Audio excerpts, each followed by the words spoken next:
আসসালামু আলাইকুম। আজকে কিন্তু ১০ম রমজান। আর ১০ম রমজান মানেই কিন্তু রমজানের কিন্তু জমজমাট অবস্থা।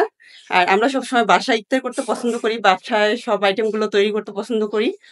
আর আজকে কিন্তু আমাদের ইফতারটা বানাচ্ছে মাহাদের বাবা। দেখা যাক কি ইফতার তৈরি করছে।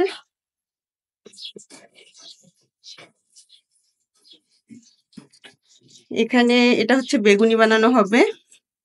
আর এটা পেঁয়াজু। এটা হচ্ছে চিকেন পাকোড়া, ভেষন। আর এখানে ডিমের চপ ভাজা হয়ে গেছে অলরেডি।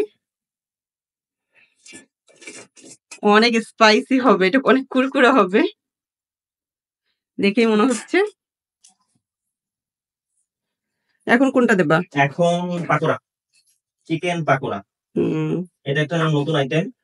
হুম, সবসময় অবশ্য ইফতারে চিকেন পাকোড়াটা করি না, আজকে একটু এক্সট্রা করতে চিকেন পাকোড়া। আর তুমি মানে বিশেষ করে মাহাদের বাবা কিন্তু অনেক ধরনের খাবার তৈরি করতে পারে। আর সবগুলো কিন্তু খুব টেস্টি হয়। হ্যাঁ, টেস্টি হয় মানে তো এটা তো খুব খারাপ জিনিস। মানে টেস্টি হয় মানে তুমি তৈরি করে খাওয়াও। হ্যাঁ, চালাকি। না, টেস্টি হয় মানে তুমি তৈরি করে খাওয়াও না। নিজেও কিন্তু পারে, কিন্তু নিজে পারলেও আমাকে বলবে যে তোমারটা বেশি টেস্টি, মানে আমি যেন করে দিই। হ্যাঁ?